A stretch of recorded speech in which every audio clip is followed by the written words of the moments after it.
Hey guys, welcome back to Reserved Investments on YouTube. Now, full disclosure, I was going to do this video in the form where I read to you this entire article and then we discuss it. I then realized this is a very long article and it is well worth reading. And I want to state this. Most people who really need to read this article understand what's being said in this article, most likely won't take the time to read this article. They also are the type of people that rather than watch a lot of the videos that I do on this channel that go inside how these markets work in the antiques and collectibles trade over the short term versus over the long term, these people are not watching these particular videos. These are the type of Timmies, Kimmies, Poindexters, starry-eyed speculators, so-called unsophisticated investors who log on the collecting forums, they get into their echo chamber, and they think because Action Comics 1 today in the year 2021 is selling for millions of dollars, that means 50, 100, 150 years from now, it's going to be selling for tens, if not hundreds of millions of dollars, because they do not have the understanding as to how these markets work over the short term or over the long term. Now, before we go any further, I have to say, I am going to be linking this article in the description below, and it first premiered, from what I've seen, on the site Go Collect. Now, full disclosure, I am not a huge fan of Go Collect. I'm going to be very honest. Go Collect has gotten a lot better, in my opinion. Over the past few years, they started to really show certain articles that don't present the investment side of the antiques and collectibles trade in the hype-driven light that a lot of collecting forums, that a lot of the starry-eyed speculators, that a lot of the hype-driven YouTubers have done. So I give them credit for that. But they're still, I can tell that they're still cheerleaders of a lot of these markets over the short term or over the long term. Now, to be fair, as somebody who is active in the antiques and collectibles trade and has been active in the antiques and collectibles trade since the ripe old age of 12, I fully understand where they're coming from. You kind of have to be, if you are in this business, you kind of have to use a little bit of marketing mixed with a little bit of hype if you're going to be talking about these type of collectibles on a daily basis, whether you have a website, whether you run a collecting forum, whether you're an auction house, whether you're a grading company. So I do let things slide. I mean, I'm not going to lie to you guys. Even in my articles that are written for Antiques and Auction News, I try to be 100% honest and unbiased. But every now and then, I do have to throw a bone to the antiques and collectibles trade because obviously it's my livelihood. I'm not saying that I lie or falsify any information, but what I am saying is I kind of have to make people realize that it is a viable market. You can make money in these markets, and I want to make that very clear. But the strategy coming into these markets as a speculator versus that of an investor are entirely different. And that's what is lost on a lot of the collecting forums. That's what's lost on a lot of the hype-driven YouTube channels. That's what's lost on a lot of the critics that try to cut me up and don't succeed. So I am going to put a link to this article in the description below. And the article is entitled, "The Impact of Changing Demographics, Comic Book Investing." And again, this was published on Go Collect as of November 21st, 2021, so fairly recently, right before Thanksgiving of this year, if you happen to live in the United States. And it was written, and forgive me, I am going to butcher this person's name only because I am not good with names.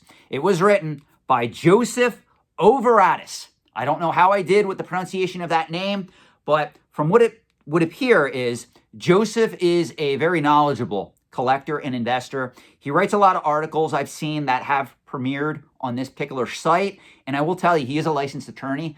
I really respect this individual. I respect a lot of his thoughts. Even if I don't agree with everything he puts forth, I will state that he is top-notch. So I do want to give him credit for writing this particular article. Now, before you take the time to read this article, and again, the link will be in the description of this video below, I do want to state one thing. One thing that this article makes very clear is that the current age of your average comic book collector, investor, speculator is 35 years or older. Now, a lot of you guys come to me and you say, Sean, I would never be investing in coins because the demographics just aren't there. Are you aware the average age of a coin collector isn't much older than that of a comic book collector? They're both baby boomer collectibles, guys. I'm sorry, all you guys that are my age, you're Gen Xers, or maybe you're a millennial, or maybe you're even a Gen Zer, you want to make this your hobby? It never was your hobby, guys. Coin collecting belonged to the baby boomers and even the generation before that. Comic book collecting was pretty much made a thing by baby boomers for baby boomers. So I just want to state, read this particular article. And hopefully, if you have time, you'll go back and you'll watch the video that I did on nostalgia versus history when investing in antiques and collectibles over the long term. And a light bulb should go off in your mind. And those of you that think that coin collecting is dying out and something like this is going to be the future, you're going to learn that history always trumps nostalgia when investing over the long term. Remember that. Take the time, read this particular article, let it enter your mind. And even if you want to reject all this information, because I know a lot of you that watch this channel, a lot of you have an emotional attachment, especially to comic books. Comic books are one of the collecting categories where if I even talk somewhat negatively about comic books, it's almost like video games. Someone will come in the comment section and they will immediately start attacking me. And I already know why.